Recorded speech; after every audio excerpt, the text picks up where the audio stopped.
Hello, and welcome to All the Little Details, a white-collar recap podcast where we analyze each episode and go over all the little details that matter. Mostly to us. I'm August. And I'm Rainy. And this week we're talking about All In, which I do think is my second favorite episode of the first half of season 1. Second favorite? Second to the pilot?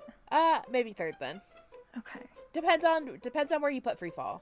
I assume it's the first half because it's the mid-season finale. Yeah.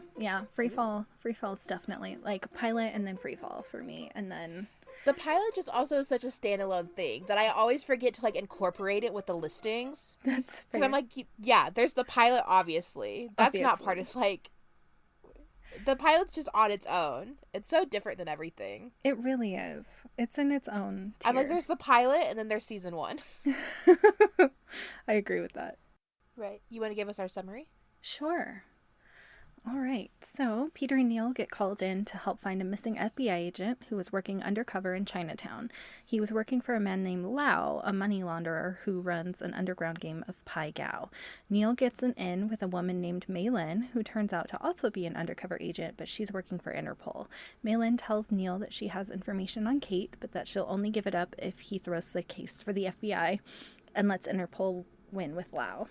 Peter discovers Neal's double-crossing and tells Neal that she's lying to him. However, Neal finds a way to get both what he wants from working with Mei Lin and gets the FBI the win to arrest Lau. That's all in. Yeah. This episode's hard to summarize. It is. Like, a lot happens. There's a lot of, like, moving parts. Mei Lin's a complicated plot. She is. A complicated plot that I hate. Do we want to start with Peter and Neal on the sidewalk, or do we just want to start with them going to the FBI office? Because I'm executive decision. Do it. It starts very cute with Neal and Peter doing a walk and talk. Mm-hmm. I love their walk and talks. Right? It's a very short, quick walk and talk, where Neal's just like, don't tell me we have to work on more mortgage fraud. And Peter's like, what's wrong with mortgage fraud? Which is, it's already a cute setup that there's like boring casework in between episodes. Yes. But something that I didn't catch on until somebody told me about it was that there's one case that goes through the entire series. There is. Which is the what's the name? Mortensen loan scandal. Mortensen. Oh, yes, that's not mortgage fraud. I don't know why I thought it was mortgage fraud. I mean, it's a loan scandal, so I feel like you could. A loan mortgage is a type of loan. Oh, it's a real estate scandal. Yeah. That's almost mortgage fraud. Yeah, I feel like they're basically the same thing. Neal's complaining about having to work on a boring case. Yes. And when they actually arrive at the FBI office, it's anything but boring. Right. Everything's in chaos. There's agents running all around. Lauren comes up immediately and is like, Peter, you gotta go talk to Hughes. I don't know if you noticed it, but there's a funny ADR moment because Neal and Peter walk in, and you could tell the first dialogue that's said is Peter goes, this can't be good, but there's additional dialogue recording, and so Neal goes like, whoa, why all the craziness? I didn't even catch that as ADR. The bad thing about recognizing ADR is once you start noticing it, you can tell. Like, the crisp audio will come in, but only when their faces are turned away from the lens. There are several times that I noticed that it does that. Several times. Yeah. So you can you just feel it. It's like a gut feeling almost. That you're like, oh, this is ADR. It sounds weird. Yeah. It's one of those things I don't think you catch at all, like, the first time that you watch, but when you watch it over and over and over, like we do. Definitely an analytical podcast flaw. Yeah. Anyway, Peter goes up to talk with Hughes, and Lauren and Neal bicker for a moment. They do. Neal is like, is this what it looked like when I escaped? And Lauren's like, oh, I was working important cases. I don't know. Which bites her in the ass in a moment because Neal gets involved in the case. It does. But Lauren fills Neal in a little bit on what's happening with the case before Hughes comes out. So it's like, we know that an undercover agent has disappeared from the DC office. Mm-hmm. Everybody's in scramble because of how they've lost contact with him. Right. There is a line that I noticed this time that I've never noticed before, and it's not in the subtitles and it's not in the transcript. So it's just like one of those things that I caught when I was like listening really closely.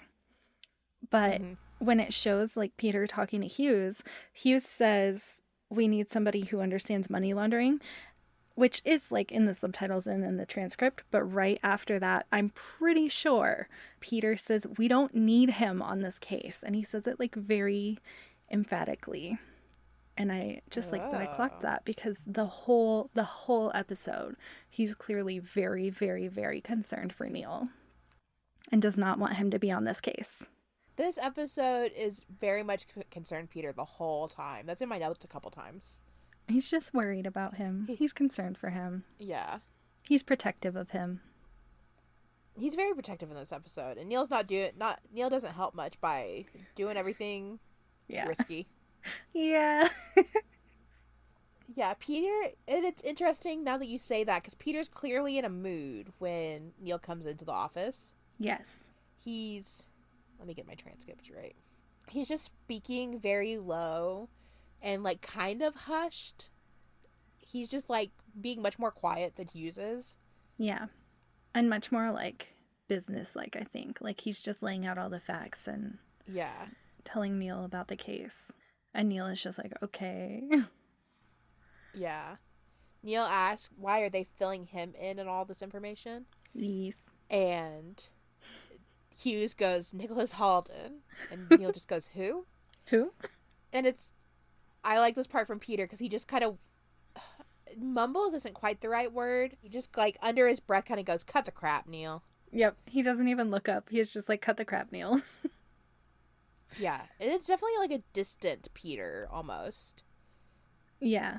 Yeah. Like he doesn't have the patience for Neal's shit. Yeah.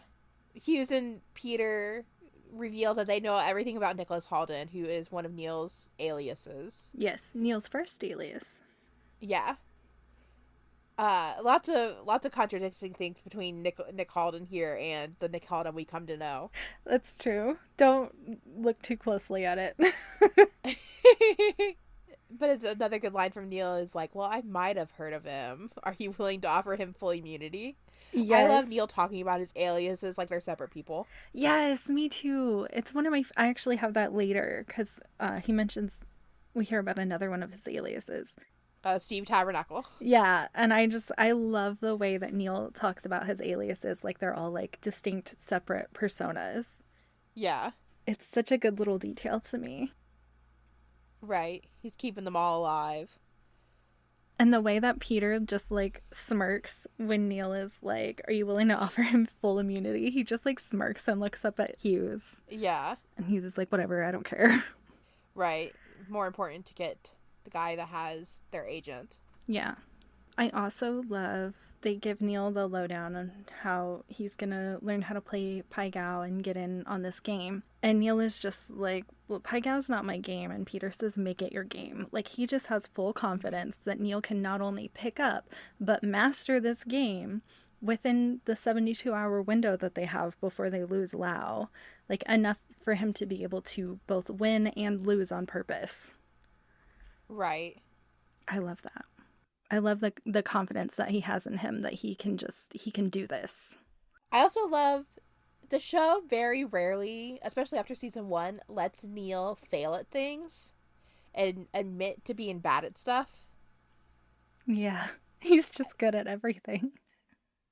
Yeah. Neal's good at everything, and he's a jack of all trades, and he can pull out any information. He just is an expert in almost anything. So I love in this moment that Neal is allowed to both be bad at something and admit he's bad at it. Yes. Yes, Neal does get better, but it's just not a quality that the rest of the show really has, where they'll admit that Neal has to learn how to do something. Yeah. Either he knows it or Mozzie knows it. Yeah, I like when Neal has to learn a new skill. He's not just like immediately good at something. Right. So he has to learn Pai Gow. And the next scene where he starts learning Pai Gow at least. with Mozzie watching the terribly dubbed movie. Yeah. Him and Mozzie are watching a dubbed in English, like, Chinese movie, but a fake one that the show also filmed. Yes. So it's just a really weird, multi-layered scene where it's like, it's one of those, like, 70s kung fu movies. Right. Very, very stereotypical of, like, what it's supposed to be portraying. Yeah, absolutely. It feels slightly uncomfy to watch.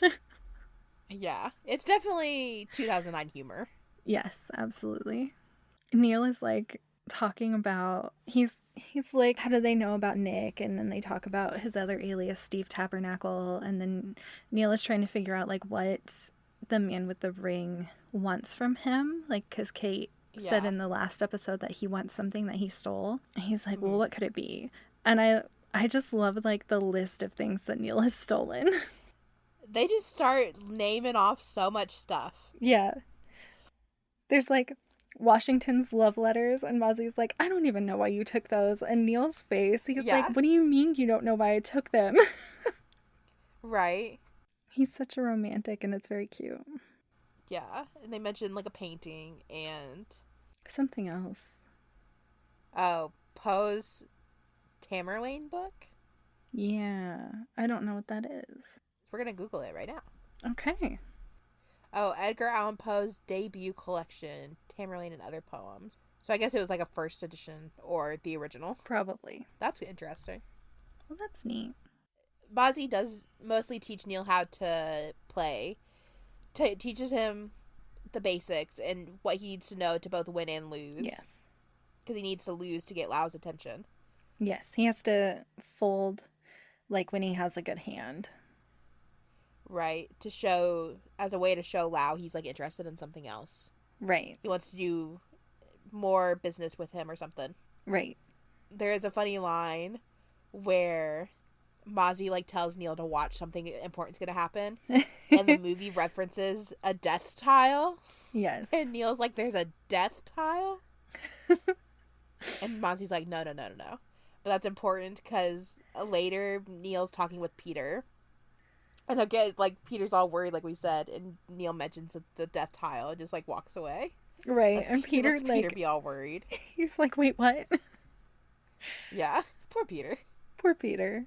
So then they go to set up their headquarters in a family's home. A family who we find out are trusted CIs for the Bureau, which is a cute detail that both of us noticed this time. There's just a lot of interesting framing about it when you are thinking about it really critically, because they mention that the guy is a CI, and it does like a camera work to show them looking at Neal when they mention this guy being a CI. I never clocked that before. I rewatched it a couple times once I noticed that the guy was a CI. I was like, hold on, let's see how this scene goes down now. But it also is interesting because this whole season's kind of framed around Neal just wants to get to be with Kate. Yes. And as we get closer to the ending of season 1, it just gets more apparent how much Neal just wants to, like, settle down with his life. Yeah. He just wants to, like, take Kate and just, like, retire and just live with her and start a family. Mm-hmm. Or that's what he says he wants, at least. We get into it. But it is interesting when you are thinking, like, overly critically, like we do for the podcast, to present Neal with literally a family of CIs, like with a child and everything. Oh, yeah. Because Peter says, Peter says that the family that owns the place are trusted CIs for the Bureau. They've had dealings with Lau in the past.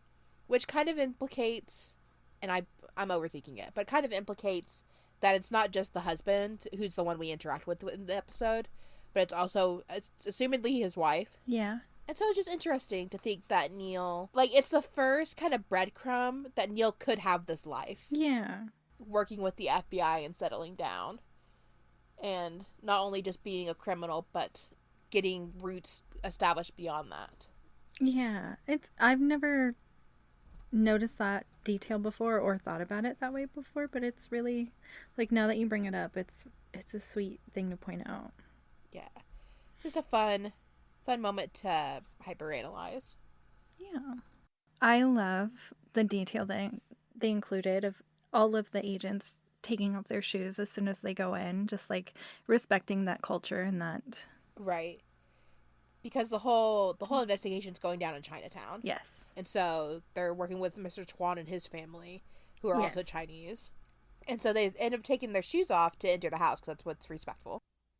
Yeah. And it's an interesting moment because whenever, like, the first couple times I watched it, Peter hesitates to take off his shoes and my, like, red flag alarm goes off. Because I always think he's going to make some remark about taking his shoes off and being uncomfortable with that. Right. But he's actually uncomfortable to take his shoes off because he's got puppy dog socks. Yes, he's wearing a cute pair of socks. Everybody else has like standard plain black socks, and Peter's got light blue socks with dogs all over them. Yep. And so it wasn't anything about taking his shoes off. It was just the uncomfortableness of revealing his puppy dog socks. Yes, he just didn't want everyone to see his socks. It's and so of course, cute. everybody starts teasing him immediately. Mostly Neal. Yeah. Fair enough. But they're setting up in Mr. Tuan's house. There's a funny moment where they're, like, getting equipment out, and Mr. Tuan's daughter shows up and, like, takes a piece of equipment. Mm-hmm. And she's, like, 5 or 6. Yeah, she's really... I would say probably... Yeah, 5 or 6. But Peter's like, I kind of need that back. And, like, goes to take it from her. And she starts crying. And, like, Neal runs over and is like, what did you do? And it's kind of so one of those, cute. It's one of those scenes where Peter's getting harped on a little bit. Like, he was back in Flip of the Coin, where Elizabeth was harping on him for making somebody cry. Yeah. And I'm like, Peter's not wrong, once again. He's not. That was FBI equipment. He needed that back. He just doesn't, like, he very clearly is not super comfortable around kids and doesn't know, like, how to work with them really well. And he's very gentle about it, but he does just take it from her hands. He does, yeah. But I'm also like, the dad should have told her, don't take that. Give it back. Right.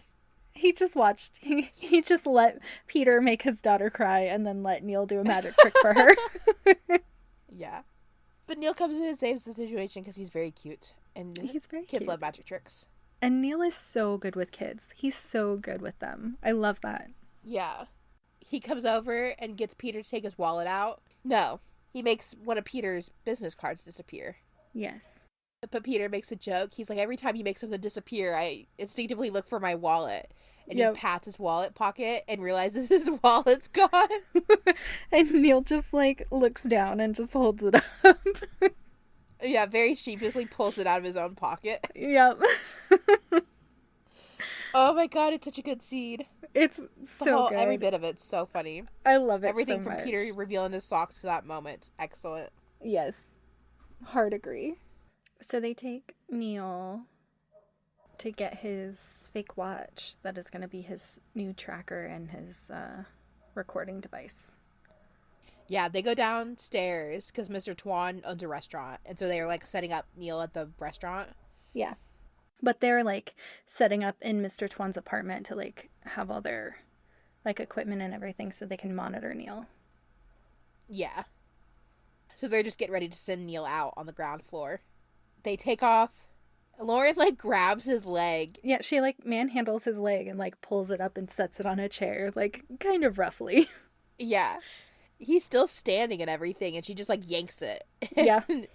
Neal, like, okay, to be fair, Neal does tell her to be gentle. And Yeah. she's like, fuck that. She's like, Yeah. So she cuts his anklet off, and they replace it with a watch that has a one-way microphone, so they can hear everything he's doing. Yes, but he can't hear them. And it has a GPS tracker. Yeah. And I like this scene because Peter is clearly very tense the whole time. Like, he is very worried about Neal. Yeah, he's very tense. He's giving Neal the rundown again. Yeah. He's like, if anything goes wrong, we're going to pull you out. Yep. And that's when Neal gives the line of, like, everything will be fine as long as I don't draw the death tile. Yeah, and then he just walks off. And then he just walks away, leaving poor Peter there thinking there's actually a death tile. But Neal actually gets into the game. He does. No problems. He gets in just fine. Gets in just fine. Playing. I don't know. Winning. Winning just enough to get Lau's attention. Yes. And he meets Mei Lin. And I immediately don't like her. Yeah, Mei Lin comes over and introduces herself and gets Neal, like, a drink, I think. Yeah, she gives him a drink and does a toast. Yeah.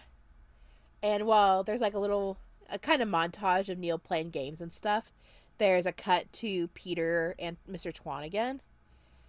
And just a little detail of there's bullet holes in Mr. Tuan's house. Yeah. From Lau's men shooting inside the house next to his daughter's crib. Yep. I don't really have anything to analyze about that other than go, that's fucked up. It really is. It really is. And it makes Peter really upset. Like, you can see it in his face, how angry he is that this man fired a gun near a child. That's that point. I just had to bring it up because it's like, what the hell? Neal eventually folds the good hand he has, which gets Lau to come over. And just as they are, like, making progress together, it's revealed from Peter's side that NYPD is about to break in. Oh, you skipped a good line. What line did I skip? Neal finally, like, gets to sit down with Lau and play a game with him. And he's like, well, do you want to play one more? And Peter has this moment where he's like, don't rush him, Neal. And of course, Neal can't hear it. Oh, yeah. But he says, his response is, I'm always in for one more game. And Peter smiles like he's really proud of him for, like, knowing not to, like, rush it and take it slow. Yep. Right. He gets one moment of pride before Jones reveals that NYP is about to step in. Yep. And blow the whole thing. And so Peter got to relax for 1 second. Yeah. And then is threatened with Neal actually being killed from friendly fire. Yes. Yeah, because NYPD storms in. He gets a gun pointed at him immediately because Lau's men assume that it's Neal's fault. And Neal's like, I didn't do it. Everybody scatters. And then NYPD sees Neal standing there and they're like, put your hands up or we're going to shoot. Yeah. And instead of doing that, and Peter's, like, screaming, he's like, tell them you're FBI, just give yourself up, like, blow it, it's fine. Right. Neal decides instead to duck under one of the tables and then use it as a shield. He, like, flips it to its side and rolls it like a rolling shield. He does, which is wild. It's insane. And he's very lucky that table was apparently bulletproof because they do shoot it. They do so many times with, like, automatic rifles. Yeah. And I don't feel like this was necessary force. I don't either. He was one man. He wasn't even threatening him. He was one man for an illegal gambling ring. Yeah. Did they really have the authorization to run in with ammunition like that and just gun the place down? That's a really good point. It was definitely unnecessary. It was definitely excessive force. It was. And then Peter's so concerned because he hears them, like, calling it in. And he's like, maybe it's not him. Yeah. And, like, Peter, you know it's him. You know it's him. 6-foot male gray suit. Right. Peter's like, maybe it's not him. And then Neal, like, talks into the watch as he's running. And Peter's like, okay, it's him. Let me go get him. Right. Oh, and it's so nice because they run around Chinatown at night and it looks so pretty. It does. It looks exactly like I would imagine Chinatown to look like. Yeah. It's very atmospheric. Yeah. There's crowds and restaurants and bright lights and... They don't do a lot of night shots. But Neal manages to mostly take cover until Lau's men almost corner him, and then Mei Lin shows up and takes him away. Yep. She steps in and she's like, I got it. Yep. And Peter just manages to catch Mei Lin talking him down, and that Neal is trying to save the case. And so he's still pissed, because he just wants to get Neal out of there. He does. But he also appreciates Neal trying to save the investigation. Right. Oh, real quick, going back, as Peter's trying to run out to rescue Neal from NYPD chasing him down, he can't find his shoes. Yeah. He's like, where are my damn shoes? It starts this running bit that things are being stolen from Peter. But anyway, Neal's taken to a hotel by Mei Lin. I just want to point out, I really like that, like, Neal sees Peter as Maylin's talking to him, and they have this like check-in moment where they like make eye contact before Neal goes off with Maylin. Do they? They do. I noticed it this time when I was like, oh, that's sweet.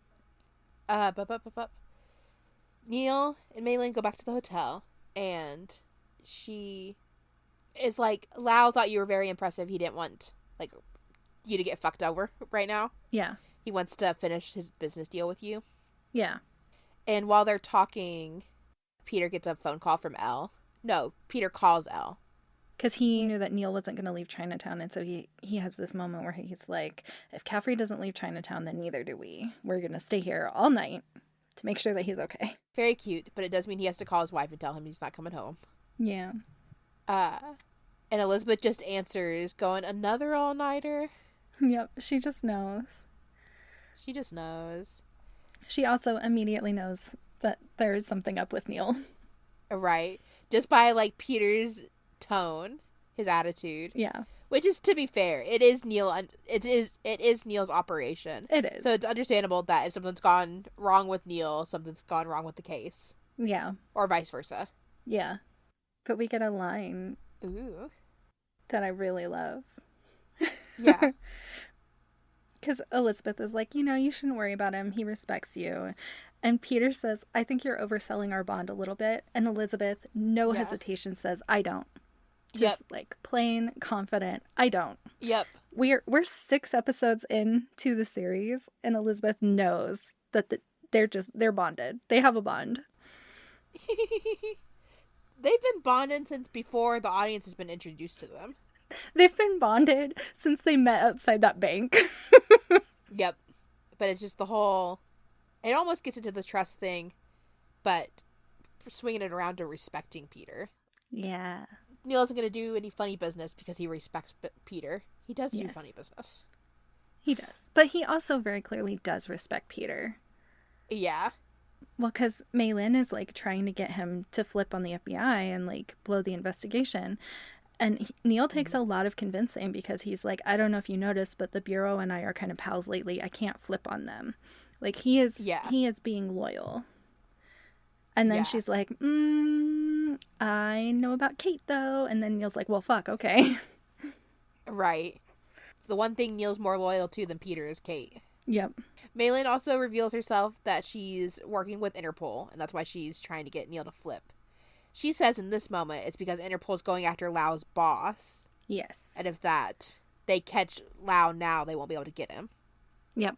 There's a good line because when Maylin first gets to Neal in Chinatown, he asks Maylin if Lau's going to point more guns at him. Yes. And then when they get to the hotel room, Maylin draws a gun on him.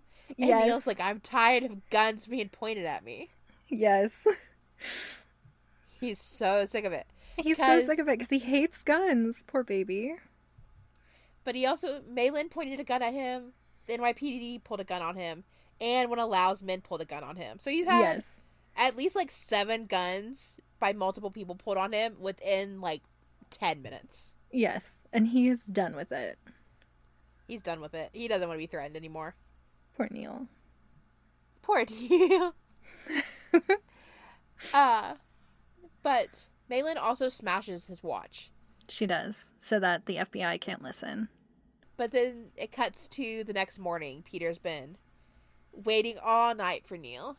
He has. Not sleeping. He falls asleep for 30 minutes. That's where the scene starts, is Peter, like, waking up. He's like, you should have told me. You should have stopped me if I dozed off. Yep. And Lauren's like, I thought you needed the rest. Yeah. But he only got half an hour. He only took a little nap. He was up all night. And he's missing a sock when he wakes up. He is missing a sock. And he wakes up and he tells Lauren to go get some rest, which is cute. Yes. He's not allowed to sleep, but he's allowed to send Lauren away. Yeah. It's a very Peter-esque thing for him to do. It's very on brand for him. But he sits at the table where they have, like, their monitoring equipment and starts talking with Bai, who he assumes doesn't speak English. Yes. So he just starts going on a little monologue about how he thinks she stole his sock, which she did. Yes. Weird. Side note, weird that the child took the sock from his foot. Right. She just stole a sock from a sleeping man off of his foot. From a sleeping man. I'm too weird about feet. Same. Thank you. No thanks. I don't want to just touch anybody's foot, let alone a strange man I don't know. Anyway, he's lamenting to her.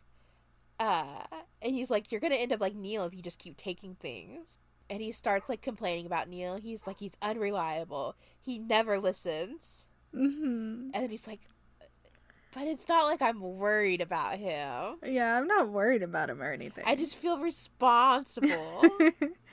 It's very sweet. It's very sweet. And then Neal, like, comes up while he's monologuing to her and just, like, very quietly leans against the doorframe and just listens and smiles. Yep. Gets the backhanded compliments behind Peter's back. Yeah. And it's really cute because Peter's like, it's a pretty cool card trick he did when he made his business card disappear for Bye.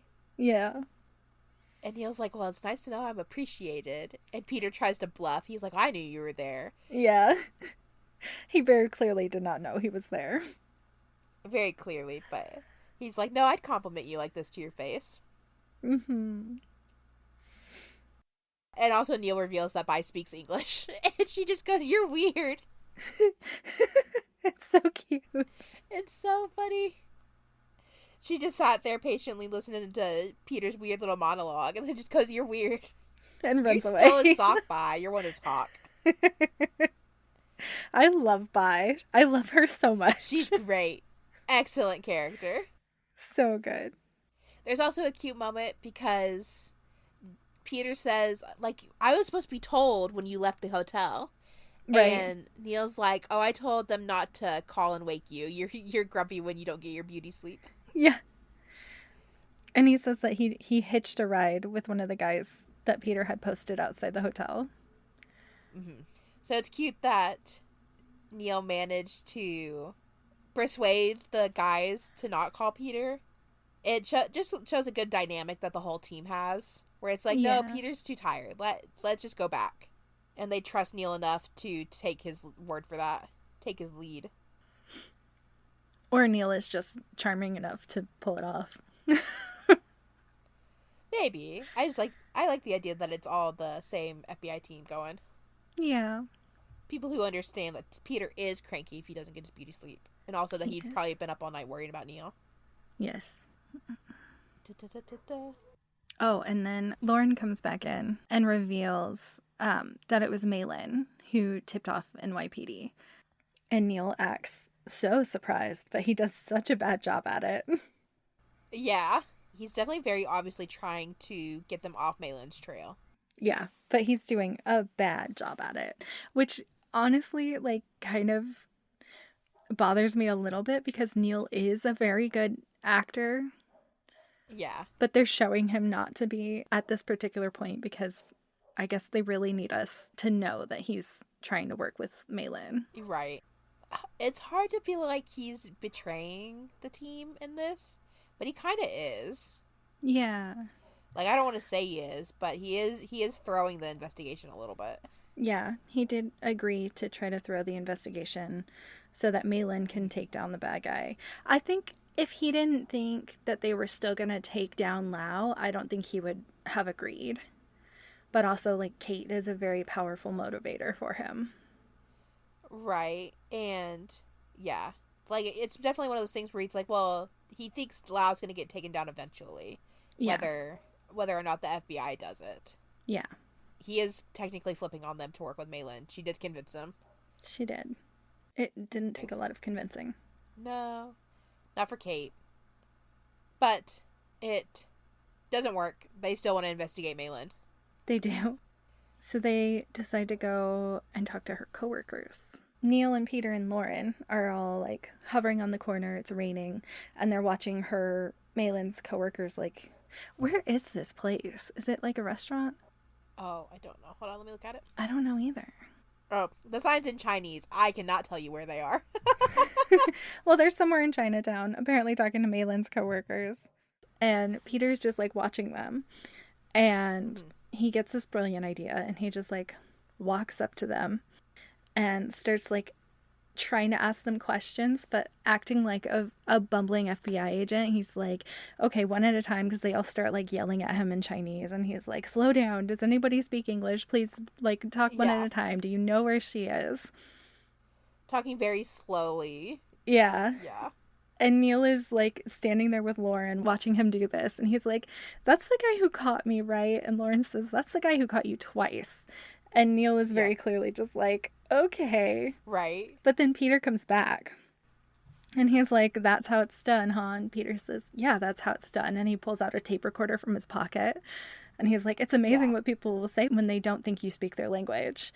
And it's so good. It's so good. It's so smart. It's definitely playing into the fact that the show also thinks Peter's being an idiot right there. Right. Like, you're also supposed to agree with Neal that this is going badly for Peter. Because he does such a good job at it. Like, he really looks like a bumbling agent who does not speak Chinese and is just like, okay. Right. And it's really highlighted by that thing earlier with him taking his shoes off. Yeah. Where it's like, oh, the audience is interpreting this as Peter not understanding the culture. And that the anticipation of the audience's perception of Peter comes in again, only to once again be undermined by what Peter's actually doing. Yes. It's just such clever writing. It is. It's very clever. It's also very funny. I like watching Neal's face as he realizes.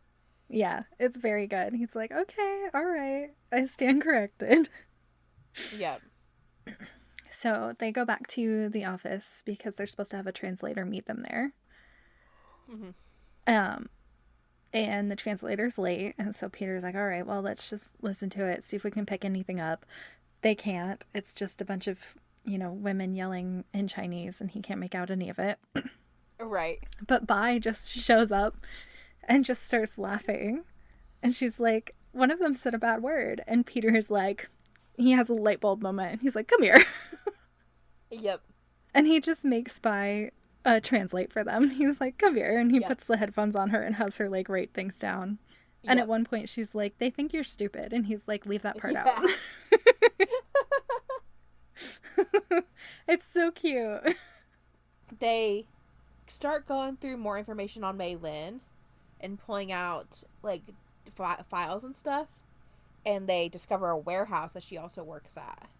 And Neal's continuing to try to get them off the trail of Mei Lin and not get them to investigate the warehouse. Yeah. Like he tells Peter that it's a waste to be investigating her. Right. And Peter's like, I don't believe you on this. Yeah, he's like, I disagree. Yep. And then Cruz comes in and pulls Peter out. Yeah. She tells him they did, like, facial recognition, and she came back restricted. And then she, like, cross-referenced something and found out that she's Interpol. And then Peter's pissed. When Elizabeth called the night before, she rescheduled their dinner for a lunch date. Yeah. And it's cute because her and Peter are like doing a walk and talk while eating hot dogs. Oh. It's clearly just a really quick lunch date for them. But it's cute that he made sure it happened. Yeah. Even though it had to be really quick. He was like, nope, we said we were going to have lunch. We're going to have lunch. Yep. And it's cute that Elizabeth is down for walking and talking with her husband and eating hot dogs. That's cute. Sweet. And getting just filled in on his job that's kept him away from her for over 24 hours roughly. Yeah. And yet, the whole time that they're talking, he's still talking about Neal. Still talking about Neal. Always talking about Neal. And the whole scene starts with him revealing that Maylin's Interpol, and Elizabeth being like, well, do you think Neal knows? Peter's like, yeah, he definitely knows. It's Neal. He definitely knows. And Elizabeth's the one like, well, there's only one reason Neal keeps things from you. Yep. And Peter's like, just one, and then it clicks, and he's like, it's Kate. And so then Peter's in a bad mood when they go to the warehouse to look for more information on Maylin. Yep, he's in a very bad mood. They show up to this warehouse, and he just points at the door and says, pick that for me. Yeah. And Neal's like, do we have a warrant? And it's like, yeah, yes, Neal Agent finally Costa understanding warrant law. He had to after Peter yelled at him through the hotel door. Exactly. But Peter's like, yeah, the agent that they were looking for filed for one. Mm-hmm. And then Neal's like, well, I don't have my lockpicks. And Peter pulls out a set and he's like, I have some. And I like this because Peter canonically does not know how to use them. So that means that he carries around a set of lockpicks just for Neal. Yeah, it's really interesting because it shows there's some level of disconnect between what Neal knows that was going to happen and what Peter's doing.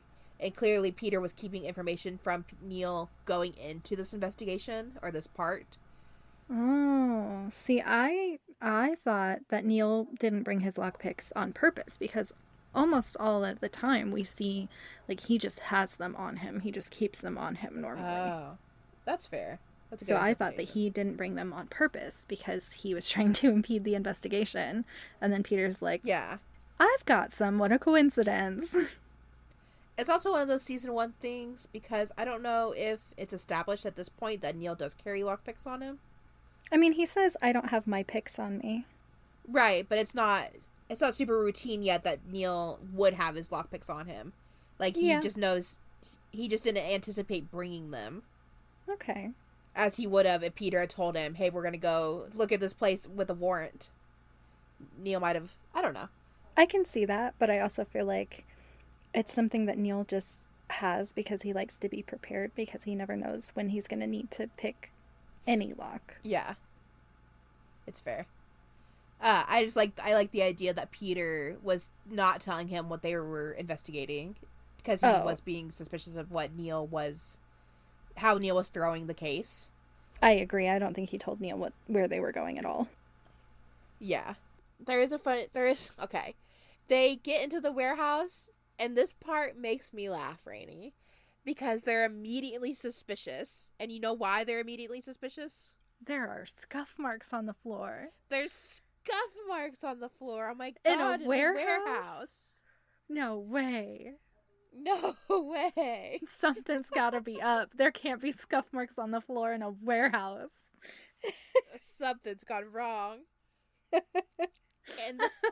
And then they're like, there's signs of a struggle and scuff marks. And somebody was dragged. And like, okay, I can see all of that being very plausible evidence. But then they walk a couple steps and they see blood on the floor. A single drop. And I'm simply just like, I wish they would have seen the blood on the floor first. Yes. Yes. That would make more sense. Because if I walked into a warehouse and I saw scuff marks... That would put the scuff marks into context. Yeah. I would not be immediately suspicious of scuff marks on a warehouse floor. No. I would be like, yeah, those belong here. But if you saw blood and then saw scuff marks that looks like somebody being dragged, then you're like, oh my God. Yeah. Either way, that leads them to another weird thing in the middle of this warehouse. A giant freezer. Yep. Deep freeze. Big old deep freeze. Which just has a body in it. Agent Costa. We found him. Yeah, Peter opens it up and there's just a dead body inside. Yep. And Neal, like, immediately reacts just by, like, looking, like, he's not okay. He looks away right away. He's like, nope. Neal does not like dead bodies. He does not like guns. But right as they discover Agent Costa, of course, then Lau and his men come in. Of course. Because they're coming to get the body to dispose of it.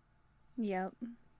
And Peter and Neal are, like, trying to figure out how they're going to get out of this situation. Yep. Peter tries to go down in a gunfight, and Neal's like, no, let's hide, actually. Yeah. Peter, like, pulls his gun out, and Neal, like, hits it. It's He like, does. Neal, no. Don't just... He, like, pushes it back into Peter's chest. He's like, no, what are you doing? With, like, a smack sound. Yes. Neal just looks so panicked when Peter pulls out his gun because he knows they're outnumbered and outgunned, and if Peter tries this, they are going to have no chance. Right. And because they're in a warehouse, they're surrounded by these shelves with ladders. Mm-hmm. And so they're able to climb to the way top of one and look over the edge down at everybody as they're getting the freezer. Yeah. Very smart on Neal's part. Probably literally saved their lives. Yep.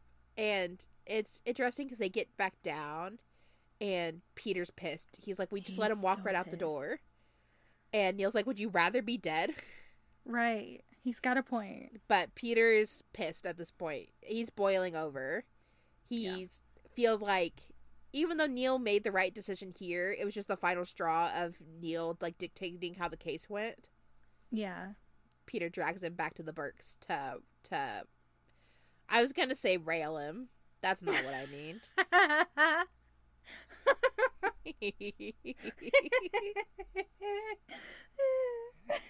Maybe I'll leave that in. Peter takes him back to lecture him. Yeah, to scold him. Yeah, scold. There you go.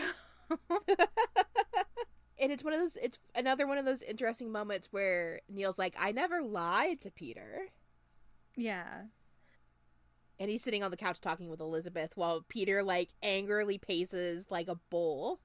I have in my notes that Peter's pacing like a disappointed dad, and Alice that's a much better like comparison. A reassuring mom, and then she leaves him to deal with the consequences of his actions. And then Neal's like, "No, wait, please don't go." Elle leaves him there to fend for himself. She does give him a good line first, where she's like, "My husband wants to trust you, but you keep giving him reasons not to," which is fair. Neal does keep giving Peter reasons not to trust him, even though Peter so badly wants to. He does. He really does.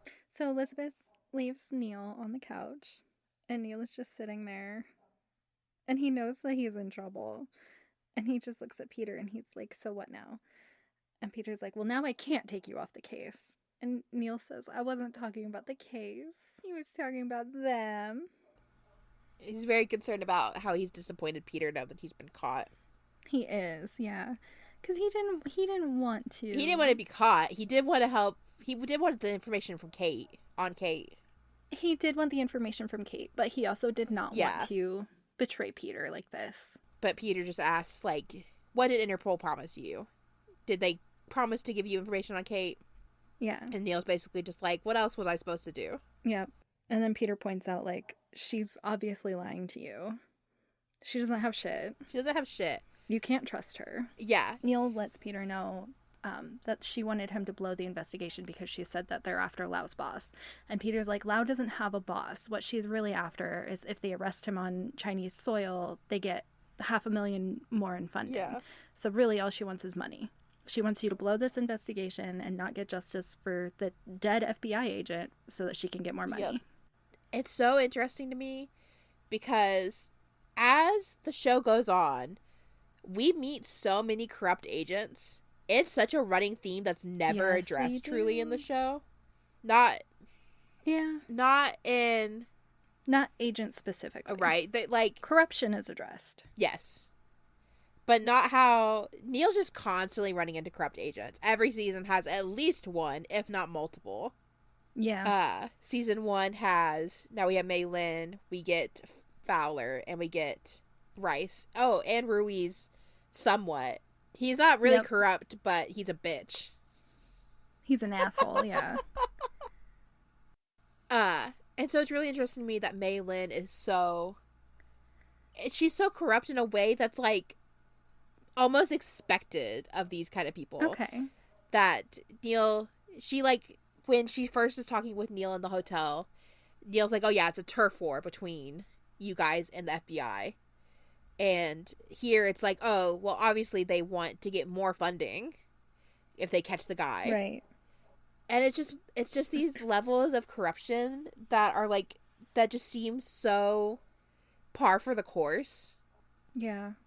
And Peter's so irritated by it because he wouldn't care about the funding. Like, he just wants to get the guy and do the right thing. Right. He just wanted to save his agent. Yeah. And now not only have they failed at saving the agent, because we don't know when he died. He's been on ice. Right. But also now that the body's gone, like, he doesn't even get a proper burial because they couldn't, like, rescue him post-mortem. Right. Yeah, he's been disposed of. Yep. And Peter says, yeah, $500,000 was worth this guy's life. Right. Oh, and that line kills me. It's a good line. It hits. Yep. And then, I should have wrote down the line before it. Let me see if I can pull up the transcript real fast. I have it. What do you want? The line right before Neal says we're partners. Oh, yeah. Peter says, yeah, $500,000, that's the price of a dead FBI agent. You really think you can believe everything she tells you? We either take down Lau now, or our partnership comes to an end. Yes. And then Neal says we're partners. Like, out of all of that, that's the bit that he latches on to. Mm-hmm. And Peter just says, you tell me. Yep.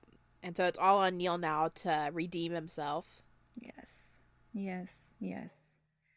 You can see, like, he's really torn. Like, he wants to do the right thing, but he also really wants to find Kate. Like, he's worried about her. Yep. He needs that information so badly. He does. Do you want to go off on this next scene? Yeah, sure. So Neal goes home. And June is in his apartment talking to Maylin, who's there. And June can see right through Maylin immediately. And I love that because she walks up and she's like, I'd keep your eye on that one. Yeah. She just knows that Maylin is full of shit. Yep. And so Neal talks to her and he calls her out for lying. He's like, you lied to me about Lau having a boss and about that being what you want. What you really want is to get more money. And her response is, and? Yep. She's, and? Like, it's nothing. Like, it's no big deal. And then she acts like they owe her because she let this, like, breadcrumb trail so that they could find Agent Costa's body, even though they didn't even get to recover it. She's like, well, you found him because of me. Yeah. Yep. She says, your agent deserved a proper burial. And Neal's like, he didn't get one. Because he didn't get one. We couldn't save him because we were screwed from the beginning of entering that warehouse. Yeah. And so, like, Neal is pissed at her. He's like, I'm done. I'm not going to work with you anymore. And so she has to dig her claws into him just a little bit more. And as she's walking out, she's like, the man who's got Kate, I know who it is. And then she leaves. Yep. And she's fucking lying. Yep. And it pisses me off and I hate her. And I will go off about why she's lying at the end. But she's lying. She's lying through her teeth. She doesn't know shit. It's so ridiculous because it just sucks how much her manipulating the situation goes completely unpunished. Yeah. Like, Agent Costa is dead because of her actions. And yeah, she doesn't face any kind of consequence for that. And if anything, she gets the reward because somehow Maylin has, I forget how it happens, but Neal has a meeting with Lau the next day with Maylin. And she's like, so she says, like, you could do whatever you want as long as we have eyes on the bank transfer that Lau wants to do. Yeah, she gives Neal a different account number because she doesn't want the FBI to track the transfer of the funds. She wants Interpol to be able to track it. Yeah, so I guess that's how Interpol is taking down Lau somehow, or whatever their part of the mission is. Yeah. But she very specifically says anything that happens after that transfer, she doesn't care about. Yep. So then the next day, when they do the transfer, Neal's got tricks up his sleeve. He does.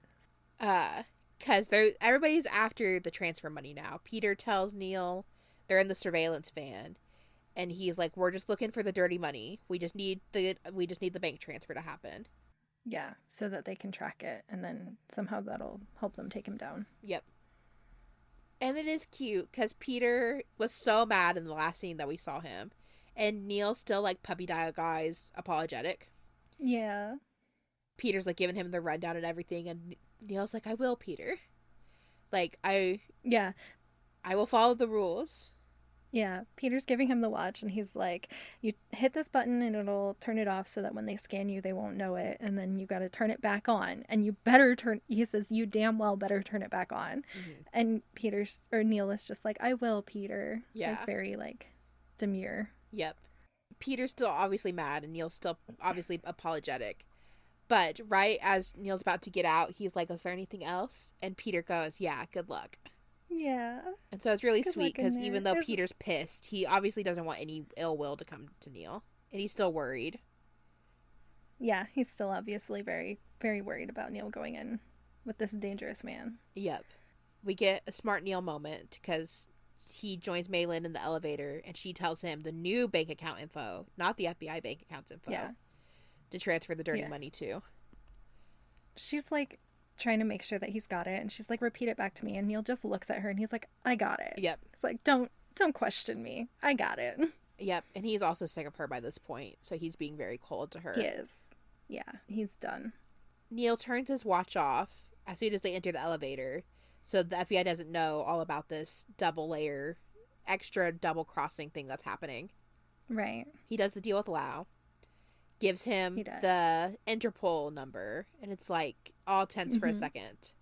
And as he's doing that, he palms a couple of dominoes, and I never noticed him do that before until this time. Oh, yeah? He palms them so smoothly that I never clocked it. And he palms... Okay, we don't know anything about Pai Gow. You did some research into it. I don't understand any of it. Okay. Do you want me to try to give a very brief explanation of the little bit I did absorb? No. I was very specifically going to say... We don't know what dominoes he picks. We just know they're bad. He's not pocketing aces here. No. If anything, he's pocketing twos, I think. I don't know. Yeah. I tried. It makes no sense to me. Yeah, that's fair. It's not based on the number of pips. It's based, I don't know. It's weird. Okay. Either way, what happens is that because he gave the transfer number, the Interpol transfer number to Lau, he talks with Malin for a second. And their deal's done now. He gave the right transfer number, and she gives him a flash drive. A USB. Yep. And as soon as he gets that flash drive, he turns his pretty little butt right around. He's like, hey, Lau, you want to play more? Yes. You want to play more dominoes? He tells Malin, he's like, it doesn't matter what happens now, right? Like, I did my part. And then he goes and bets all of the money that he just got, like, just transferred them. Yep. And not only does he bet all the money, he also bets his nice little watch with a microphone in it. He does. So, he plays with Lau and pulls out his bad dominoes and turns his watch on so that as he's betting the watch and stuff, Peter and them can hear that Lau won the watch. Yes. And so now they have hours and hours and hours of Lau basically confessing on tape. Yeah. Yeah. They literally, like, Neal loses everything, goes back to the van. He walks in and he's like, is there anything good on the radio? Yep. And, like, literally they had just heard Lau, like, asking about if the body was disposed of and everything. Like, they got everything that they need to take him down. Yep. And so Interpol technically got what they wanted as far as Malin's request went, but also the FBI does get to make the arrest on Lau because they get all of this hours of confession. Yep. And Peter's very proud and happy. He is. Neal is back in his good graces. Yep. Their partnership's resurrected. Yeah. So they go and eat at Mr. Tuan's restaurant, which I love that they do. I think it's so sweet that they go and eat at this guy's restaurant. Yep. And he's, like, thanking them and just telling them how much he appreciates them taking Lau down. And he walks away to get Neal more dumplings because Neal's like, these are really fucking good. Right. And Peter's just like, so was I right? Is the flash drive empty? And Neal's like, yeah, it was empty. Peter's like, I told you so. Just further manipulation from Malin. Yep. And then Bai comes up. And returns Peter's sock in her own magic trick where she tells Peter to close his eyes and then the sock appears. Yep. As long as Peter's eyes are closed, so much magic can be done. It's so cute. It's, like, such a kid thing to do. It's adorable. Yep. And it's so funny because he opens his eyes and sees the sock and he goes, oh, David Copperfield, she ain't. Right. So it's very Peter to be like, oh, wow. And then, like, turn to Neal and be like, that wasn't that good. Yeah. As if she's not right there and can't hear him. Right. But maybe she doesn't know who David Copperfield is. Oh, she definitely doesn't. But it is really cute because once he takes the sock back from her, he says thank you in Chinese and, like, does a little bow to her and everything. And so it's very cute and respectful of Peter, especially after the show's been giving him that context of, like, being the bumbling white guy. Yeah, making him look like he's not respectful of their culture. Yeah. It adds that extra, just that little bit of extra oomph. Yeah, it's cute. They walk back into the office. Yep. And Neal, like, as they're walking off the elevator, Neal says, "What's next, partner?" And Peter says, "Don't call me that." Yeah. But he's grinning, like, so wide. It's adorable. Yep, they're so cute. So cute. And then the cuteness ends. It does end. It does. I'm about to go on a rant. Okay, go for it. Neal gets a phone call. Yep. And it's from fucking Maylin. Yep. And Neal is all pissed at her, and he's like, "Oh, are you calling to apologize about the empty flash drive?" And she's like, "Oh, I had to take precautions with something this sensitive." Yeah. More bullshit. Yeah. But Neal's like, "Okay, yeah, whatever." And she says, "Well, Neal, the guy who has Kate, she's in the FBI. Dun, dun, dun." And then she just, like, he's like, "How do you know that?" And she just hangs up the phone. Yeah. And I hate this so much. Yeah. Because this whole episode, she's literally been jerking his chain, trying to be like, "I have information that you don't have. I have information that you don't know. I know who has Kate. I can take you to her." Literally, all that she knows is that he's in the FBI. And the only reason that she knows that is because she's seen the picture of Kate at the ATM. Yeah. That's it. That's the only way that she knows that. Yep. She knows fucking nothing. And she jerked Neal around so much. Right. And I hate it. Yeah. Oh, makes me so angry. It's so fair. Maylin's whole role in this is just to be smoke and mirrors. It is. And she's so good at it, but I hate her. It's so fair. She does a very good job of being conniving in a way that it isn't until you watch the full episode that you see the true layers to her trickery. Yeah. So she's a really good villain because it's not until the end that you realize just the full extent of her, like, dastardliness. I think it's actually not until 2 episodes later that you fully realize, like, the extent of the manipulation. Right? And you are doing a rewatch podcast where you put those kind of dots together. Yeah. I'm here to show the dots to everyone. All right. Well, that's all in. That is all in. Do we want to do our rapid fire? You got anything you want to talk about? I do. I have a few things. My first one is at the very beginning. As they're doing their little walk and talk at the beginning. Like, Neal says this thing about how he doesn't want to do another mortgage loan case. Yeah. Or a mortgage fraud case. And he doesn't want to stare at paperwork all day. And Peter says, "Well, you could stare at prison bars all day." And Neal's like, "Oh, you're still playing that card." And Peter's just grinning. He's like, "It makes me smile." Yeah. He's just being a brat. he's being a brat. My first one is when Mozzie and Neal are watching the movie. Yeah. June comes in and, like, brings them snacks. She brings them brownies. It's so cute. That's already cute enough. But she sees what movie they're watching and gets all excited. She's like, "Oh, don't start. Don't keep watching without me." Yeah. She's like, "Don't watch part 2 without me. I'm coming back." Yeah. And so it's just cute that they're all having, like, a little movie night together. And also that she's just taking care of Neal and Mozzie, bringing them brownies. Yeah, it's sweet. I love June so much. It's so cute. Love June. When Peter and Hughes are talking to Neal about the case and, like, telling him that they know about his alias Nick Holden and that they want him to go in there, there's just the dominoes on the table in the FBI conference room. Why are they there? Why are they there? And Neal's just playing with them like they're his little fidget toy. And I then never he, like, thought about lines that. them up and knocks them down dramatically. Like, it's so unnecessary. Why are they there? I never thought about the fact that they had the dominoes just spread out. I guess it maybe makes sense because they're talking about Pai Gow. But yeah, it's definitely interesting that they just had them there ready. Right. And Neal's just playing with them. Just fidgeting. There's a very funny scene of very dramatic slow motion. Yeah. Neal, like, knocks them down and it's very dramatic slow-mo as they all fall. Yeah. And then he's like, "High stakes. I'm in." I didn't have this written down, but there's also a point where Neal's walking to the Pai Gow game, like, getting ready to, like, put the code in and stuff to, like, walk into the underground casino. Mm-hmm. And there's also just extra slow motion there of just him, like, walking down the street. They like to pepper in the dramatic slow-mo. Just randomly, occasionally. Randomly. It's very funny. My The true next point I have is when Neal and Maylin are in the hotel room. Mm-hmm. Maylin says something like how she's going to stay the night with him to keep an eye on him.